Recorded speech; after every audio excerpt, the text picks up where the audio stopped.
My hair, there's no point in trying to make it look good.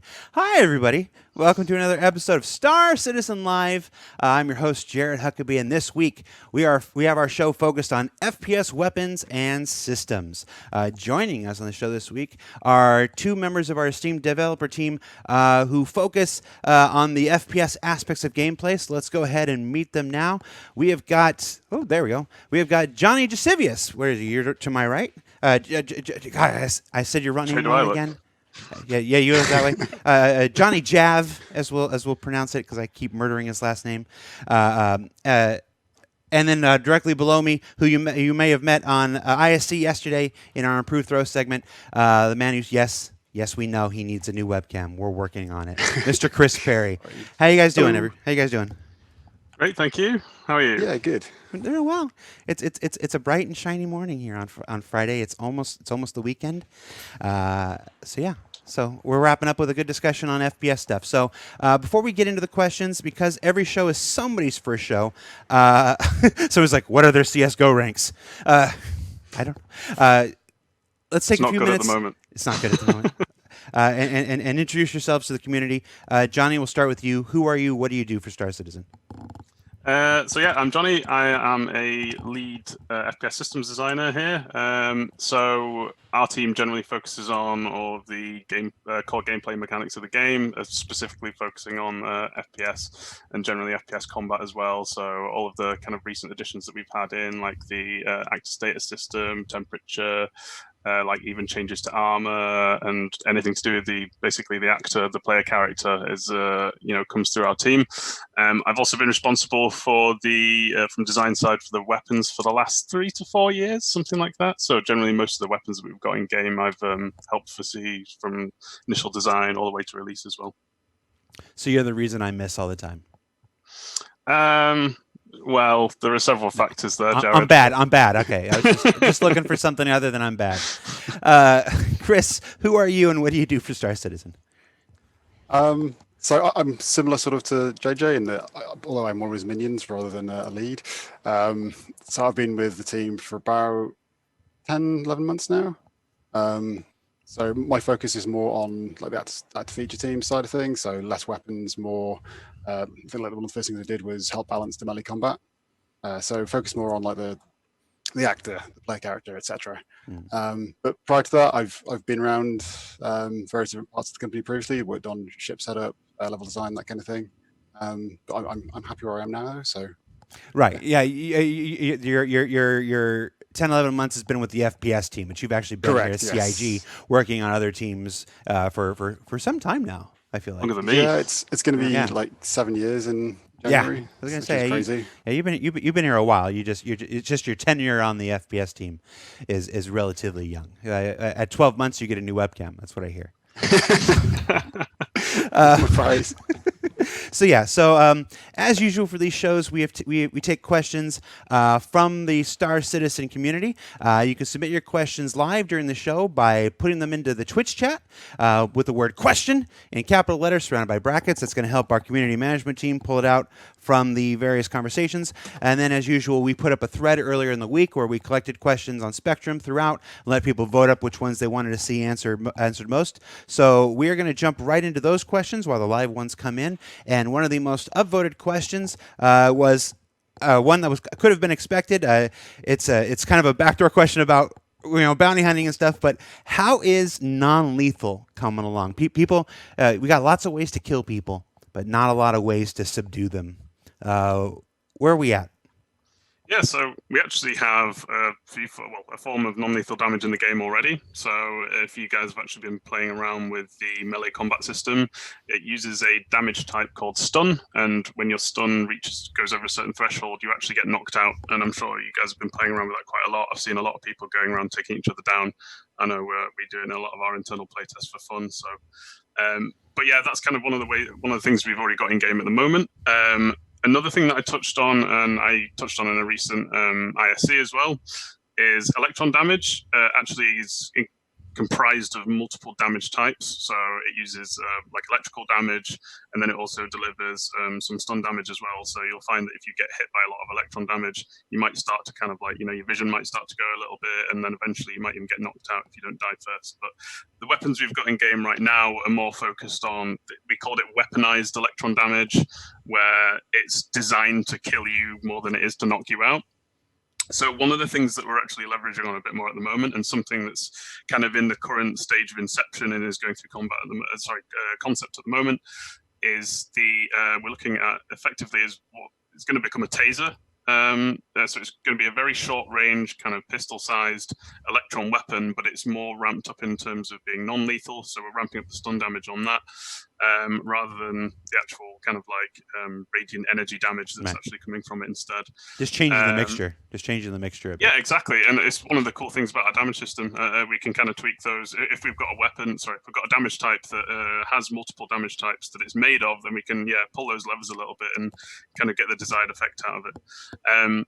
So yeah, that's something that, and obviously that'll be an incredible weapon for bounty hunters, because it's not entirely effective always having to sneak up on your target from behind and do an unarmed takedown. So yeah, that one will be quite good. But then like down the line, we've talked about lots of different forms of non-lethal weapons. So things like we've talked about a flechette gun, and obviously none of this is set in stone, but we've talked about a flechette gun which might deliver like drugs or poisons into the target as kind of might be even like psychoactives and things like that obscure people's vision, or something that like raises their heart rate and makes them pass out. And like we've talked about so many blow dart and give people bad hallucinations.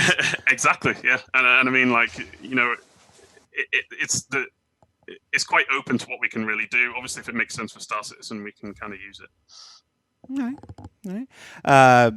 But nothing in the immediate future at this point. This is all stuff that's still being concepted and worked out at this point.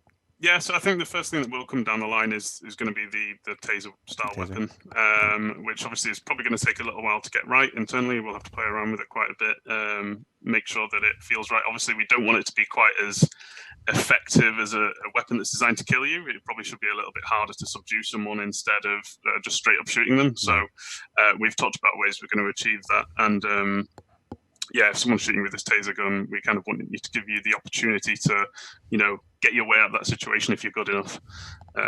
So yeah. Yeah. The next hot button question that came from the thread.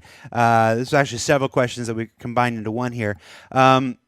Let's talk about FPS utility items, things like deployable shields, decoys, crossbows. Crossbows apparently a utility item, but we've heard talk of these things in the earliest Star Marine demos back in 2015. We saw portable shields and things like decoys.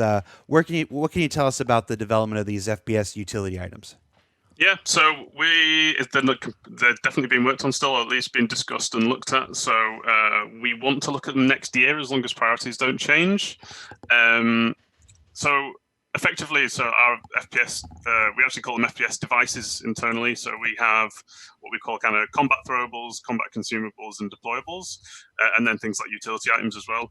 But throwables are kind of a current example of what we have in game right now is a grenade, but we might be able to have throwable gadget style items. So, we might even have something like, and this is just me thinking off the top of my head, like, we might have like a throwable shield or something like that you throw down on the floor, in the same way that you throw a grenade.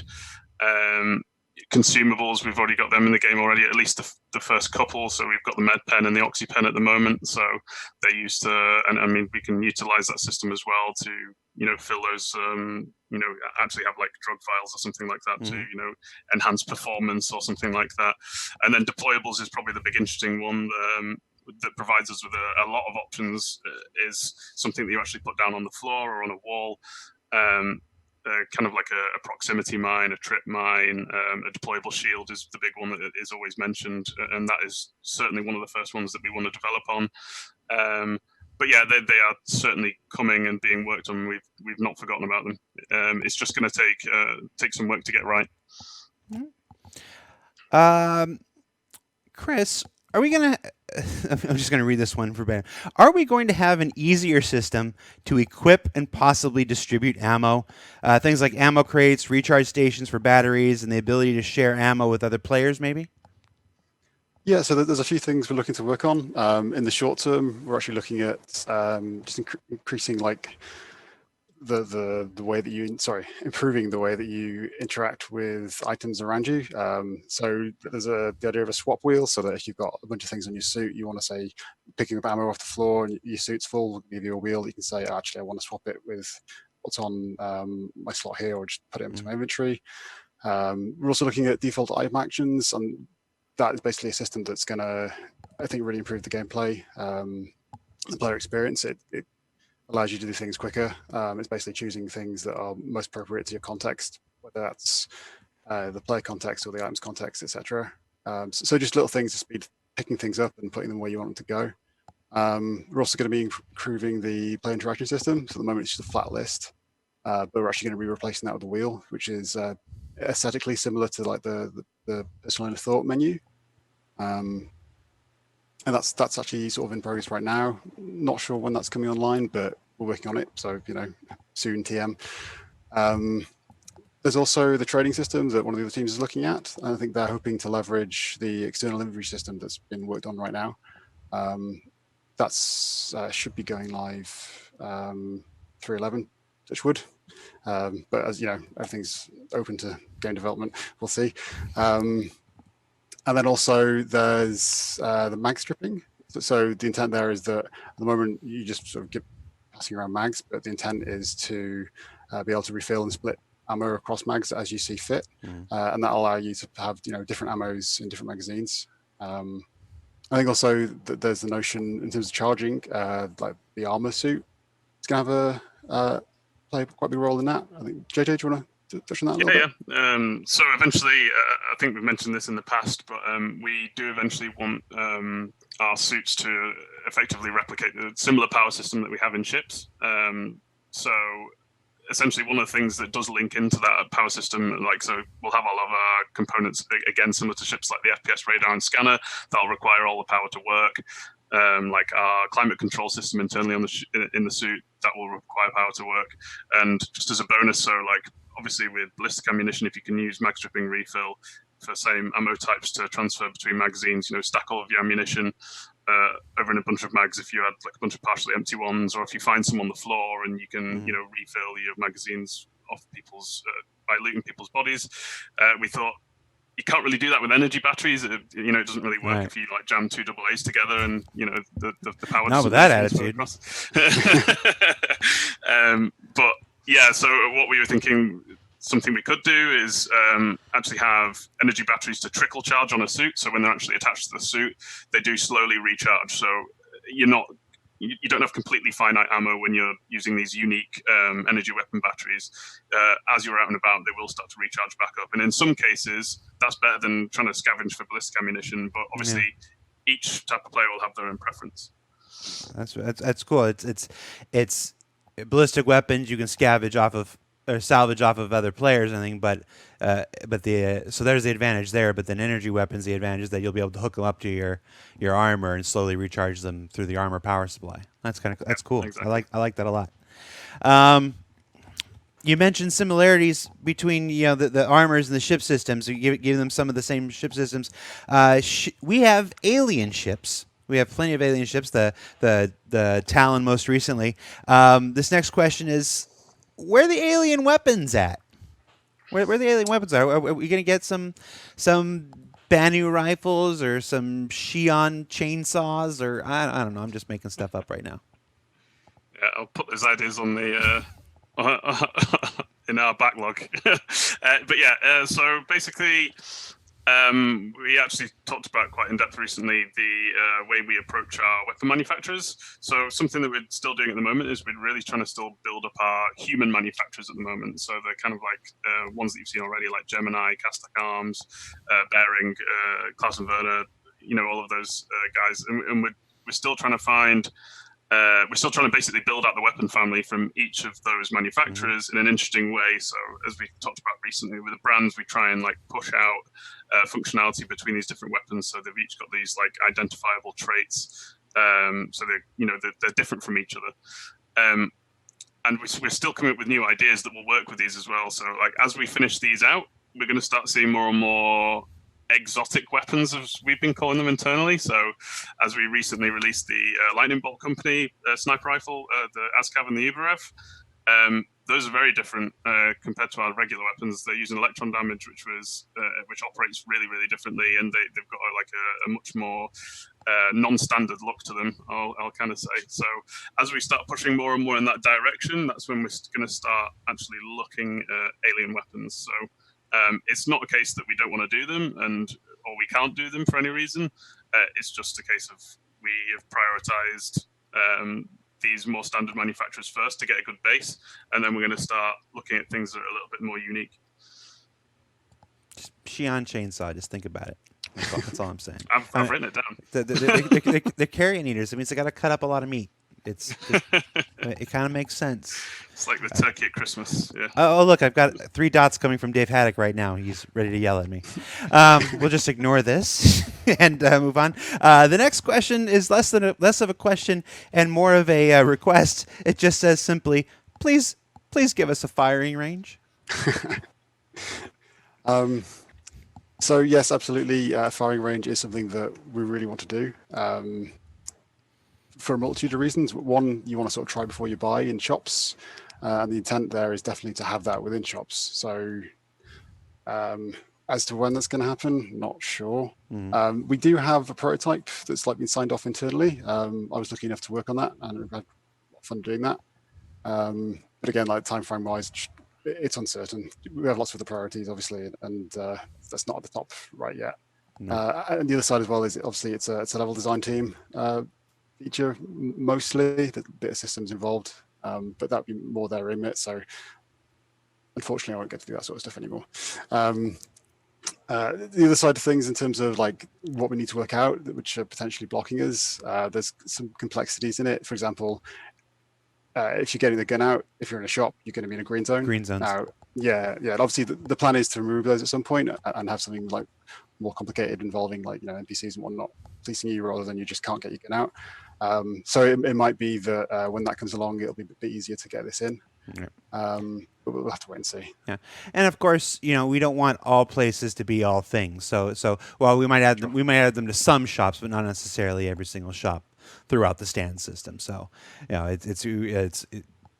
you want things to drive people to different areas of the star system. So if we do add them to weapon shops or Garrity is it Garrity Arsenal Armory? I can't remember what the second word is. It might be in some of them. Garrity Defense, there it is. Yeah. Might be in some of them and not all of them, stuff like that. So, but I think the one thing that we can absolutely commit to is that we want it as much as the folks want it. So agreed. Let's see. We just part of the throw feature we did in yesterday's ISC was about a refactoring of grenades. In the demos that we showed off, obviously we were still using the same basic fundamental grenade. This question asks, are other grenade types being considered? EMP, concussion, flashbang, smoke, radar. This is radar grenades. Thoughts? Yeah, absolutely. I mean, all of the above and more. And I mean, I can address those each individually. Like EMP, we certainly want to do. I think it would be best to kind of bring that in when we start to bring in the aforementioned power system on the suit. Obviously, we've got ships that have EMP weaponry at the moment, and that interacts really well with the power systems on those ships. Mm-hmm. I think for now, if we wanted to introduce it early, it would just be affecting things like your FPS HUD, so you'd lose a lot of valuable information on there. But for it to really, really take effect, I think we need those power systems to come online for the actual suit for that to be more effective. The concussion grenades, so that immediately hooks into some of our active features already. We have active statuses that have concussive effects on them already, so that's something we can certainly look at doing. And then things like, the standard grenades like flashbangs and smokes and things like that. Absolutely, there's no reason why we can't do those. Again, it's just a matter of time and priorities. And for things like smoke as well, we'd have to kind of like go to the graphics and the FX teams and kind of see what they can accomplish on an FPS side. I know they've made those awesome gas clouds and stuff in space, so can't be too hard, right? Right. Yeah. You touch on a good point. It's not just the weapon feature team or the weapon content team that makes these things. They'll take resources from audio, because each one of those will need to sound a certain way. They'll take resources from VFX, as they want them all to look a certain way. So it's not just entirely up to you to determine when those things go in. They have to fit into everybody's schedule before they can come out. 100%. And I think you even mentioned radar grenades, and they are something we've even talked about as well. If you wanted to, because we have a concept of pinging, so you might want to throw something off that's constantly pinging out, either like making a signal on other people's radars or used as a detection method. So and that's the beauty with a lot of the systems we've got in game at the moment, is that we can link this in on like any kind of like item that we build. So and just down to our damage system as well, it's so versatile with what we can build. Like we can almost build internally some of these things modularly. So if we do want something that's EMP, we use the like electric or electromagnetic kind of damage type that then the game just kind of knows what to do with that at that point. So yeah. Somebody in the chat said foam grenade. Sure. I mean, you've been talking about fire a lot, so. There we go. Yeah. Fire retardant grenades. So you just throw them and fill the room with foam. And I was really like, you said the one that to cause pings on other people's radar, and I'm just like, and so for some other reason or not, that really resonated with me. I'm like, oh, just to sit there and just mess with other people's radar, and just. Yeah, I'm a bad person. I'm sorry. Go on, Chris.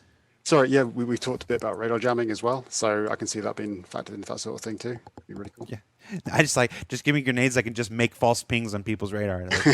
That's all I need.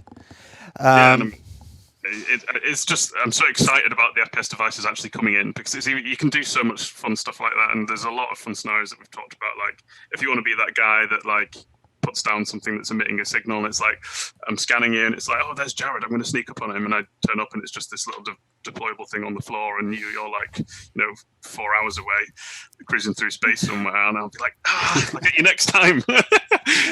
I just saw the chat, somebody said raspberry jam grenade. Yes, only one if we man can think of a use for it. Only one man would dare give me the raspberry. We've got a food and drink system, right? So it makes sense. Yeah, open your mouth and it restores hunger. There you go. Hey, we tried when we were doing the B-roll for the improved throw. We tried to get throwing hot dogs working, but it wasn't quite working in our early build yet.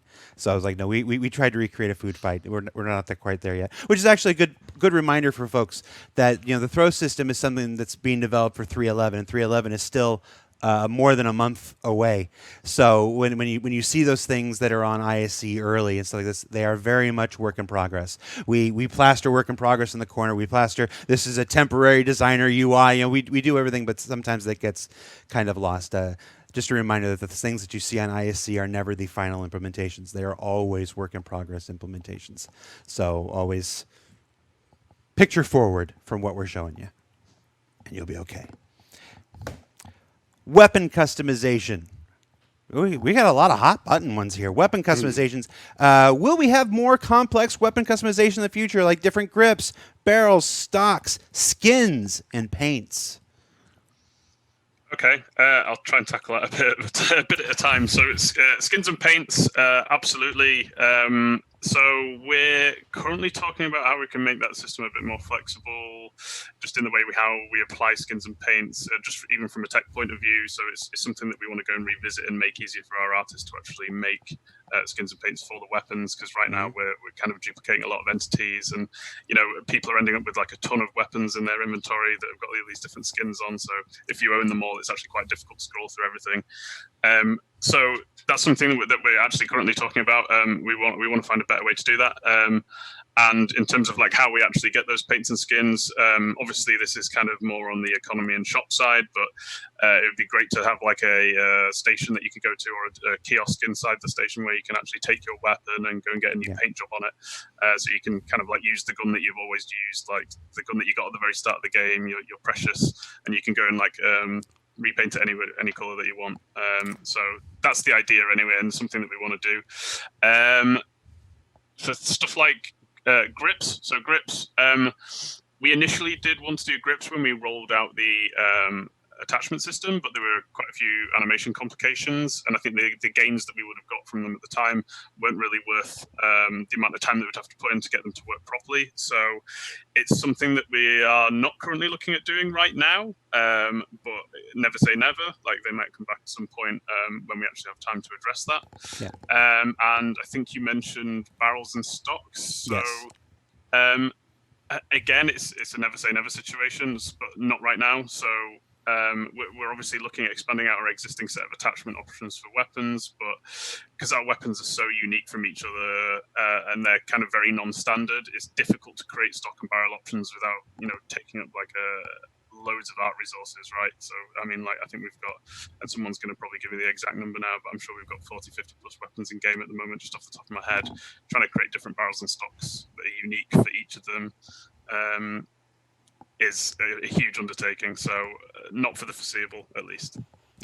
Follow-up question from the chat there. How long does it generally take to develop a weapon, from like concept to implementation? It's hard to say, and it depends on it's on a weapon-to-weapon basis, really. So something like I was talking about before, like building the weapon families out that we've got now. So, for example, the bearing shotgun that we're making at the moment, we've really well established in the bearing manufacturer. We know what they're about. We know what they're going to do. They're quite straightforward in the way the fire modes work and stuff. So there's kind of little overhead in terms of like code and play testing that we have to do to actually get that right, and then make adjustments as we go. So that one's a bit more straightforward. I wouldn't like to put like a actual time on there. I would maybe say like they're generally ones that we can quite comfortably get out within a quarter if we need to. Whereas something like the electron weapons that we put out recently, it requires a lot of forethought before that quarter starts, and we want to get it out for that release, where we have to actually go through several iterations of concept, because it's a new manufacturer. So I have to talk with the concept guys about the manufacturer's style and how it infits to the weapon and everything, and then we have to get it in game and test it. And because electron's quite complex in the way that it works and interacts, we have to work out how that's going to work with the coders to actually get that in, and then test it to see if it actually plays well. So I would say that requires a more forethought before we actually try and make the push to get it out there. Yeah, there's a lot of similarities there between the weapon pipeline and what folks already know about the ship pipeline, which we've talked about for quite some time, for several years now. If it's obviously a smaller ship, will generally go faster than a larger ship, but also a ship from an established manufacturer where you've got the style guide. The more you know about that manufacturer, the more you can take from other things that have been created in kit bashing. You start at an advantage ahead of where you would with something like ATSCAV, which we had never had a weapon from before. So it was like, okay, you have to define all these new things.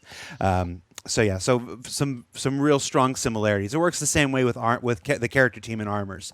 If it's an armor manufacturer that they're familiar with, they've got 7 examples from that manufacturer. It's very easy to iterate on an 8th. Whereas if you're starting a brand new manufacturer and determining a brand new style for it, that process can take much longer to find that thing that you're looking for. Let's see, what else do we got from the chat? We heard of Repelling as an attachment for the pistol years ago, and saw a cinematic version of it in the Carrick's trailer video. Is this still a planned feature? And if so, what can be shared on it? So there's nothing in the works currently. I mean, we think it's a really cool idea, obviously. It wouldn't have been marketed otherwise. There's nothing in the works at the moment. Something vaguely related. We're working on the multi-tool tractor beam currently. So that's not just picking things up and moving around, which in itself is cool. I've seen some prototypes of that recently, working over the server, which is really good. But you can also effectively use it to maneuver yourself in 0G without using the EVA So you literally just sort of it's effectively a laser grapple. Yeah. So you can swing yourself over and pull yourself in a direction, which I think the gameplay of that's going to be really cool. So never say never in Gravity. Don't know when that will come online, but in terms of dragging yourself around in space with multi-tool, that's coming soon. TM. You know, I worked so hard. People haven't actually heard anybody on this show say "soon TM" in months, if I'm not sorry. even a year. They set the clock. And then Chris Parry comes on the show and he drops it like 4 times in 30 minutes. It's like, I'm man, a buddy in the headlights. It's my first time. Man. I'm sorry. I've been on a crusade to stamp that crap out. And you're on my show, just bringing it back. Am I your nemesis? Is it? Then here's another one for you, Chris. Then, is there still a downstate on the cards? Considering that we just got our first iteration of body dragging. Yes, absolutely. So there's more than one sort of downstate. There's obviously the traditional. You've been effectively your health is 0 and you're down waiting to be revived. So body dragging is definitely going to be used for that. There's a whole slew of like health gameplay and even Death of Starman stuff coming in. So sorry, Spaceman, murdering my words. And with in terms of like health stuff, we're thinking that'll be like working on that towards the start of next year. Obviously, that's a massive caveat. Priorities will change, but yes, that is absolutely coming, and it's a big part of our plans. There are also going to be other sort of downed states in terms of like you're unconscious. We have that already with unarmed combat, but there's also like the bounty hunting side. So if you're sort of tied and bound by a bounty hunter, that's going to be like feed into that same sort of system. So yes, absolutely, we're definitely planning that. It's going to be a big part of gameplay. You dragging people around cover and healing them, or holding them up to your ambulance and getting them on a med bed on that. Lots to come for that. Is there like an eating too many torpedo burritos downstate? Or you just fall to the we ground? Can think about that. You just roll over instead of walking. Just movement speed. We're going to have injuries, so maybe ruptured stomach could be one of them. Hey, if I can reenact David Hasselhoff with a hamburger on the floor of my habitat, I'm sold. Bipods. That's it. That's the question, JJ. Bipods. So bipods? Bipods? Yeah, bipods. There's literally no other words to it. It just says bipods. Yeah, they're still planned. So we didn't manage to get those out with the weapon attachments kind of tier 0 set that we actually got out there, just because it has additional animation complications. Obviously, it flips in and out. You have to get the hand interaction with that, and then once you're actually on the floor, you're meant to be pivoting around the bipod if you're actually aiming, and that's trying to move the player's body around. And as you know, with the unified rig, things aren't always as simple as it is in other games. So it's 100%. We still want to do those. And they're on the list. I'm not sure when they will come in, so I can't even give a vague date on those. But yeah, we know how useful they're going to be for gameplay for things like LMGs and sniper rifles. So yeah, the bipods, yes. This next question, I was going to slide in somewhere if somebody didn't ask it, but luckily it just came up. With all the work being done on fire, are there plans to include a flamethrower as an FPS weapons? I've been asked that a few times internally, actually. Please. So it's not something that we've written a design document for yet in terms of actually having a weapon that we want to start pushing through the pipeline. But as the hazard system and the fire system is the hazard system, basically, as it's built to be systematic, there's no reason we can't have weapons that spawn hazards like a flamethrower. So if we do have something that is like pushing flames out everywhere, it'll start fires in the environment, and then obviously the fire system takes over that we've talked about quite a bit at length now, and that will start spreading throughout the environment and damaging things and people.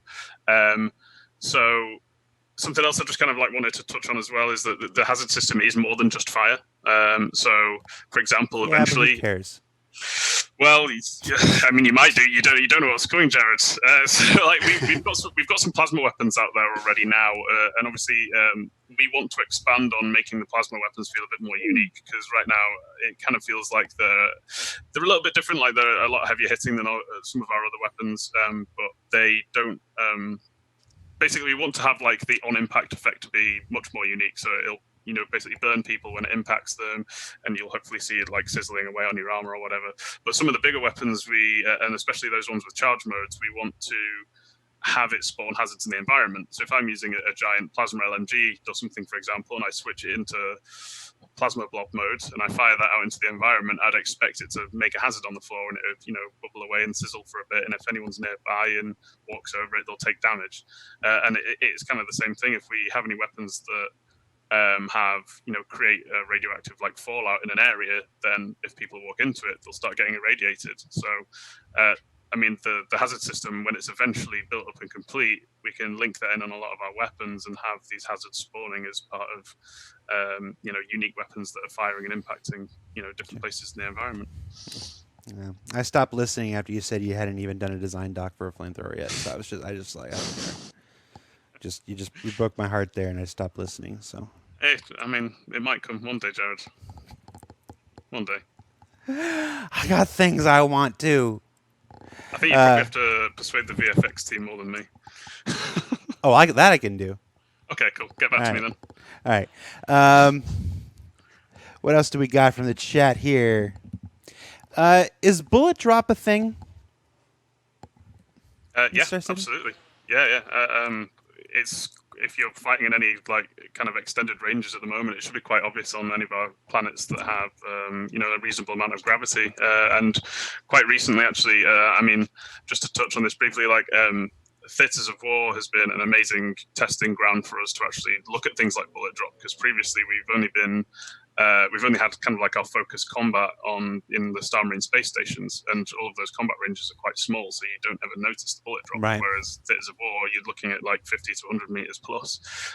So we've actually noticed that the bullet drop is at first was way too severe, just because we've never been shooting at those ranges before, and it's let us look at that and speed up the velocities of the bullets to be a bit more realistic, and you start to get levels of bullet drop that you actually expect.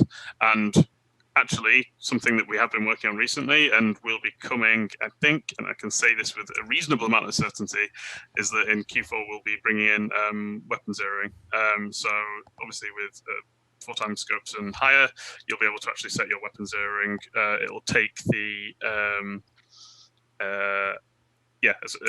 if you set it to 100 meters, you'll be firing accurately 100 meters. So it accounts for the bullet drop and does the calculation there and aids you in aiming. Gotcha. All right. Dual wield weapons. Yes, yay, nay. Get the hell out of here. More nay than yay. But there are a lot of issues when it comes to trying to get dual wielding to work. Kind of both with our current system, because we're trying to make a simulator.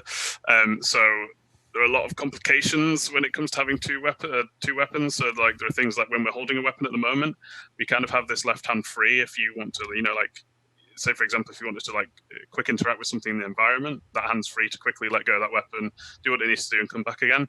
But then it also comes down to things like reloading, where if you're holding two pistols and you're trying to grab magazines, and again, I'm sure someone out there will tell me that they've done this. I've seen a dozen Robert Rodriguez movies, and it's very easy to reload with dual wielding.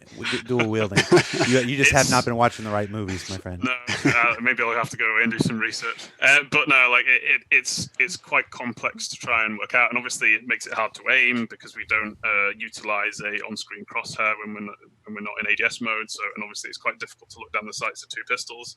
I've actually not seen anyone do that before. But yeah, there are some difficulties. We could probably work around them, but right now we're not looking at doing it.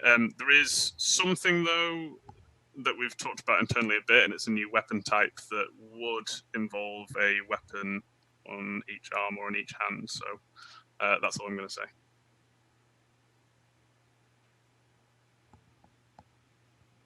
You're just gonna do me dirty like that? You're just gonna drop that and not do anymore? Yep.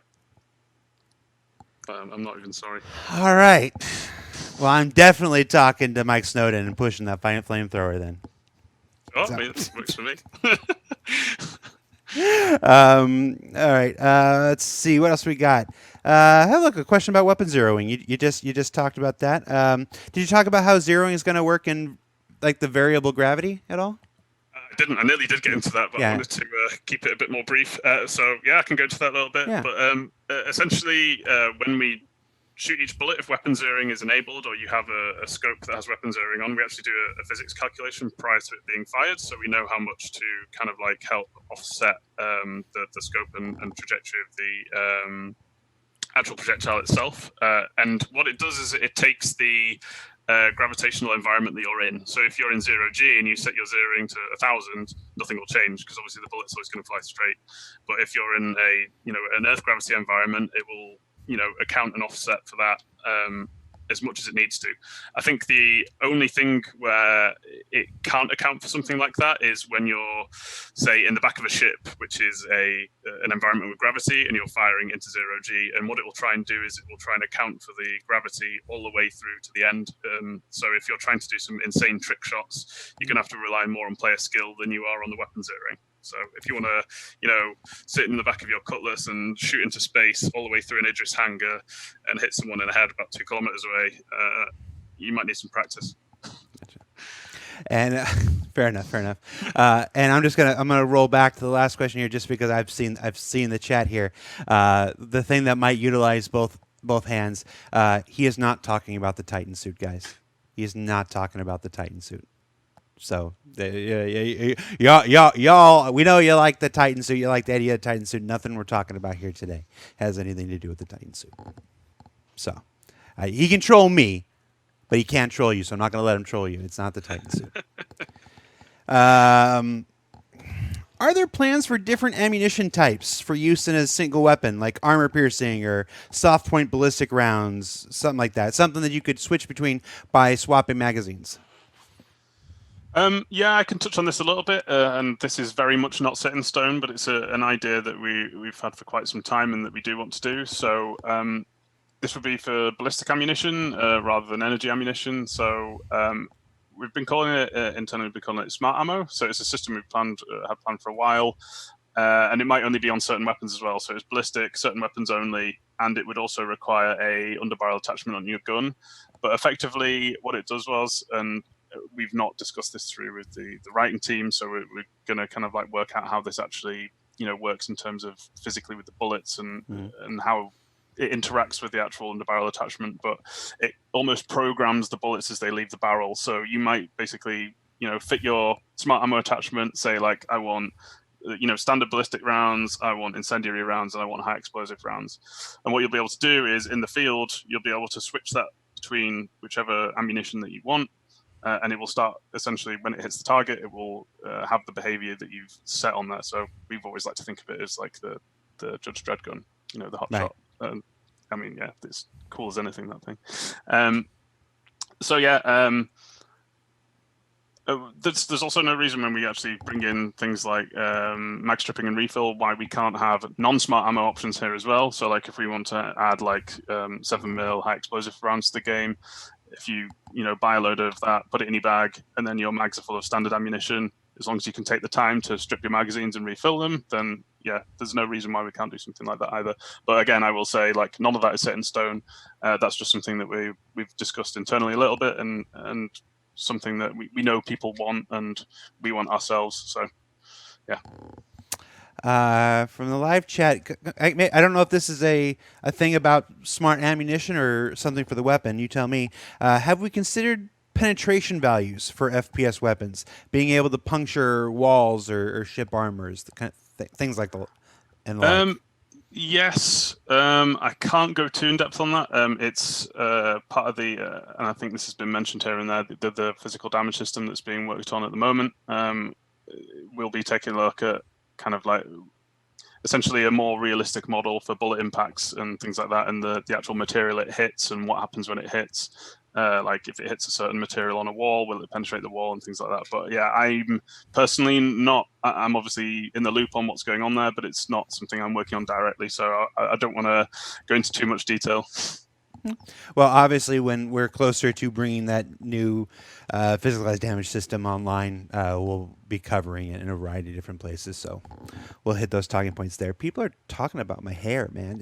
Yeah, I know. It's just, here, relax. I take this off. Look how. Here. Now you want to make there. I'll make my hair even worse. Go for There you go. the professor look. We'll just make my hair even worse now. There you go. Is that better? You like that? Let's see. How far is CIG willing to go when it comes to expressing sci-fi weaponry? Things like high-tech boomerangs or even energy swords. I suppose there isn't really like a definitive marker we can put on this. So ultimately, I guess if it makes sense to be in the universe, then it's something that we could make. But kind of like, for the examples that you mentioned, like a high-tech boomerang might be a good fit for an alien race. But that's the sort of thing that we would kind of communicate closely with the writing team on. If we had a cool idea, for example, so if we would go to them and talk about it and say like, is this a good fit for any of the races that we've got out there? And then they might say like, yeah, but we might need to make some alterations to make it make sense for Star Citizen. So we're not just going to go like, we're not going to take an energy sword from Star Wars or something like that and go like, hey, yeah, well, I'm just waving this around. Like, it wouldn't really make sense. It's not Star Citizen, so. If we could think of something that fits our universe, then absolutely we can do anything like that. I mean, look at the Vandal Lance, for example. People have seen that. I mean, that's just a giant sci-fi spear, and it infits completely with the Vandal race and their way of life and how they work. So, yeah. If you had to, just speaking as yourself, if you had to pitch the energy boomerang, or what was the sci-fi high tech boomerang? If you had to pitch a sci-fi boomerang as being an alien weapon, what alien would you try to pitch it at? As you got to go to Dave Haddock, you got to pitch a high tech alien boomerang. What would be your first instinct? I don't know. I think I might go to the Vandal because I'd want it to look brutal. If I was throwing that boomerang at someone, I'd want to find people with them sticking out their chest on the floor, looking terrified. So yeah, I mean, like I love the Vandal weaponry that we've done so far. So yeah, I'd love to see some more of that. Captain Boomerang there. How about you, Chris? I think I'd go for the Cheyenne. Like sort of a really nice, sleek, high tech thing going on there. I'm intrigued by the Cheyenne. So yeah, they're really good with gravity. Yeah, they've got the really cool grav tech, so that would work quite nicely. Yeah. It'd be like a deadly frisbee almost. Yeah. Now we're getting into the Tron energy discs stuff. Yeah. Discs of Tron. The Gemini S71 has fire modes on the physical model of the gun, but in use is only semi-automatic. What gives? All right, so hands up in the air. I think the fire mode decals are actually a bug. So I'll see what we can do about getting that fixed. Basically, I think back when the weapon was actually being made, we were playing around with a few different fire modes on there. So I think the decals made it on there while we were signing the weapon off. Then at some point, a fire mode must have been removed to kind of push a more focused functionality of the gun. So yeah, I think that was just something that was missed, which we can quite easily fix. As for kind of like it being made a bit more redundant compared to like the Gemini Sniper, you kind of got to think about the P6, I think it's called, is the big brother to the S71. So, it's firing like heavier ammunition at an increased velocity, like it's actually using sniper ammunition at an increased velocity. So it's going to be doing more damage. It's going to be firing at a slightly slower rate. And the weapon itself can equip more powerful scopes. So while the weapons are similar, that's kind of the idea, right? It's because of Gemini weapons, but because the weapons are similar, yeah, I can understand the worry that they'll end up basically being the same thing. But I think that the differences there will be big enough that you'll find the range at which the S71 is most effective and the situations in which it's better than the P6. So I'm not too concerned about them overlapping too much. Okay. Chris, this is a big one. I think is close to a lot of people's hearts. Any update on firing FPS weapons from the passenger seat of vehicles, like the Cyclone or the Dragonfly, or even the OG, the original Grey Cat PTV? Yes, absolutely. We haven't forgotten it. Again, massive caveat: game development, things could change, but we'll start next year. And it's not just doing drive-bys and shooting people whilst laughing manically. It's also, I want to have a snack on a burrito whilst I'm quantum traveling in my Gladius. There's a lot of things we're going to be looking at in terms of doing the majority of what you can whilst on foot, but also in a ship seat or on the back of someone's bike. So yeah, lots of stuff to come from that. Right. I won't say the S word, but Yes, I thank you for caveating your according to the current internal intentions, we're to start work on that next year. That is not a claim of when it will be delivered and whatnot. It's just that's when we're scheduled to begin evaluating that process and looking at what it will take to get that going and stuff like that. But it's definitely something that we want. Ever since we convinced somebody to put Grey Cats in the original ArcCorp and watch the carnage that they've created.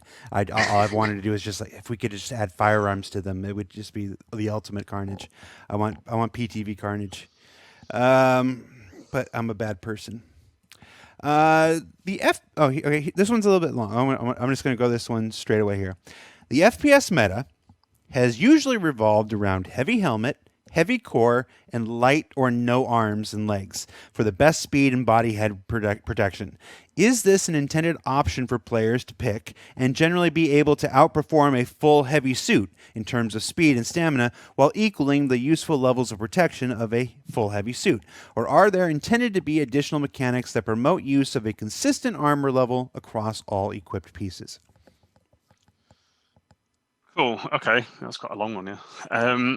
So I think the existing meta emerged as people realized that you take additional damage on the body and head, and actually back in the day, those were the limbs that we called lethal. So if those limbs actually reached 0 health, then you died immediately. And we kind of we're going to revisit the health system at some point in terms of from a balance point of view, but right now we're kind of replicating that system by increasing the damage the head and the body takes. So effectively, those are the critical parts that you want to protect right now anyway. So I understand why people did this meta, because obviously you're mixing light and heavy to prevent severe movement penalties that like a full heavy loadout would give you. I'll try and keep it short, but I am actually looking at the armor design at the moment, and it's something that kind of touches on many aspects of the game. And I will say that any work or any functional work, kind of like the power system and all that work being done on the armor, is not going to be for the foreseeable. It's something that's very long term and will come down the line. But yeah, to keep it short, we do want to make all armor types combinations viable. So we're currently investigating options to make mixing and matching parts enticing. But also we want to provide some sort of bonus to having a full mono loadout more viable. So a full heavy suit, for example. So we've been looking into things like if you are wearing a heavy chest and helmet, you're going to be a lot heavier than normal. So if you're not wearing heavier legs, obviously a heavy leg armor might have some exoskeleton style support in them that help you support that weight, and it might even give you a bonus towards going faster in heavy armor. So if you're using light legs or no legs, for example, then leg armor, everyone needs legs. Then you might actually suffer a bit of a penalty because your legs are, unsupported. You're trying to run around without any of this exoskeleton style support. So we're constantly thinking about ways to make all options viable. I obviously don't ever want to say wearing a heavy helmet and a heavy chest is a bad idea and we want to stop you doing that. We want to make that enticing in certain scenarios, whereas we want a full suit loadout to be enticing in others. So just off my bat, just brainstorming on my own, just sitting in the last 20 seconds we were talking, when we talked earlier about how the armor could act as a recharge for energy batteries, maybe that it's like a full heavy suit gives you the most energy recharge for something like that. So if you choose to strip down the arms and the legs, you're not going to have as much juice to recharge, kind of stuff. Exactly. There's all kinds of things we can explore. And there are so many things that it ties into as well. So obviously if you're generating more power, you're generating a higher signal. So you might not want maximum power gain. You might want to recharge your battery as well, but not so much that it gives you, flares you up on everyone's radar. So actually wearing a heavy chest and head, if you want to, be someone who goes out and does combat, but doesn't want to be super obvious wherever they go, again, and you don't care about your movement speed or anything, the penalties that come with it, then yeah, absolutely, we want that to be an option too. What kind of considerations are made, if any?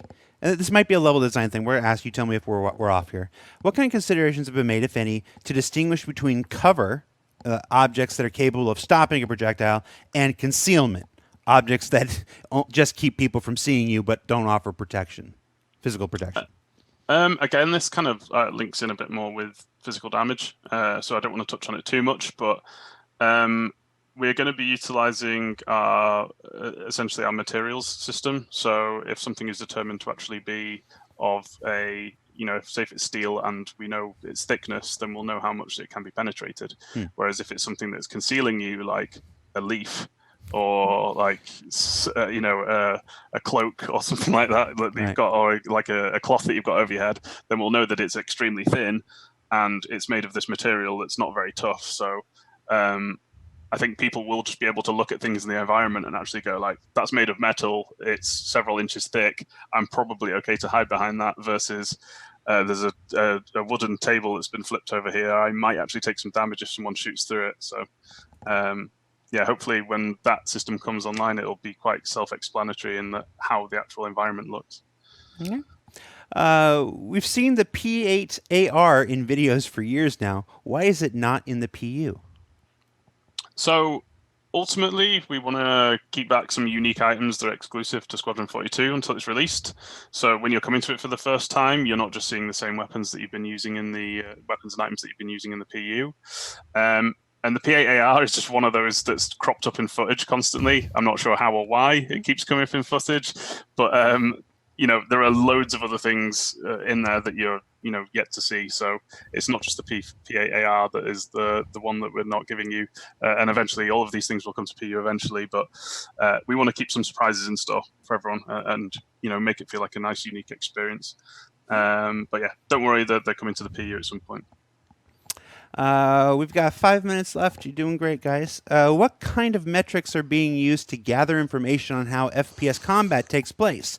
And what kind of changes have already been made on these metrics, if any? So many. But yeah, we've been gathering a ton of metrics recently, especially out of our recent Theatres of War playtests, which is our ideal combined arms concentrated combat scenario where we are getting people in environments that are more indicative of combat that will happen in PU, versus, like I said earlier, the Star Marine levels were a lot more enclosed. And obviously in PU, combat will happen on ships, which is a much more enclosed environment, so that's valuable too. But the way we had tuned our combat previously was for short range. You can take long range combat and apply it to short range and it still works. But if you take something that we've tuned for short range and take it to long range, everyone's like, why the hell am I not hitting this guy? Or like, the recoil's too strong or the spread's too strong and my guns aren't doing enough damage and the bullet drop's too strong. So yeah, we've managed to get tons of data from the analytics team on how individual weapons perform, loadouts, what that loadout was killed by. So if it's like a soldier killed by a soldier, and kind of the stats versus. So it's given us like tons of valuable insight into how effectively weapons are being used. So we've actually been able to take a look at some of the weapons that were really, really underperforming and just had to think ourselves of like, okay, is this due to how the weapon itself works and plays, or is it just down to stats? And is it something that we can tweak quite easily? So there are some weapons that we've actually gone and had a rethink on and go like, actually, yeah, this functionally doesn't work as well as we originally intended for its original purpose. That we've gone back to not the drawing board, but gone back to explore some new ideas and how we can change it and how it works. So those bigger changes haven't actually rolled out yet because obviously it's got to go back through the weapon concept pipeline a little bit. But the tuning and balancing changes, they're always happening. We never stop making changes as we need to. And just to go back to the analytics question itself, it's not. We get analytics from the PU and from Star Marine as well. It's just. Yes. It's just. I see those same reports that come through, so I know that they're being done and they're seen. It's just that one of the whole reasons Theatres of War has been created is because it's so it can serve as a petri dish for that kind of thing. So it's just designed to be a little more effective for our needs, specifically for testing. Chris, any plans for more melee weapons? It's. I mean, knives are cool. Don't get me wrong, but batons, baseball bats, giant two-handed samurai swords, anything. So all of those do sound great, and never say never. Nothing's in the works currently, although obviously we do have the Vandal staff. So that's, you have it. The people don't have it. Internally, I don't know about stuff for the people. Talking about stuff for the people. So we have to get that working. So we will definitely be getting staff weapons working both melee and as obviously it's a rifle as well. But no immediate plans. And Eventually. going back to that sci-fi boomerang thing, you're talking about Vandal stuff. Have you ever seen a movie called Krull, Johnny? Yes. Yeah, Krull. I've not. Yeah. I knew Chris would. I knew Chris. See, look at Chris. I knew Chris would. That's why I didn't ask Chris. I knew Chris was going to see Krull, but for some reason I suspected about you. So Is that my movie this weekend? Yeah, then? you go back. You find Krull. It's technically a glaive. It's not quite a boomerang, but I mean, Okay. You see it. That's the thing. That's All the right. thing.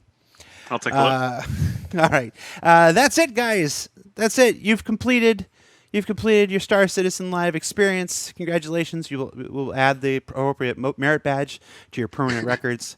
Thank you so much for. Yes, only 4 merit badges, Chris, and you can get yourself a new webcam. Guys, thank you so much for taking time out of the end of your week, out of your busy weeks, to spend an hour with us and chat here with the community. For those who are watching live, we are gonna throw the raid. Who are we throwing the raid to? Who's our community team picked for today? Captain Burks. All right. I guess we're raiding Captain Burks. You don't know Captain Burks. Captain Burks is the guy who just couldn't behave during Fleet Week. He just had to go and take out Nidris and Javelin. He's a bad element. He's just Sounds like a cool a guy. misbehavior. No, Captain Burks is great. What's he doing today? Let's see what they're saying today. What is he doing today? He's trying to be a criminal today, fighting off bounty hunters. Yeah, okay, yeah, he's just bad. He's on the wrong side of the law, people. So if you want to join in, you want to raid Captain Burks, tell him Disco says, be good. Just try being good. Be good. For Star Citizen Live, I'm Jared. That's Johnny over there. That's Chris down there. We'll see you next week, everybody. Take care. I gotta stop the stream, don't I? Yeah, I do.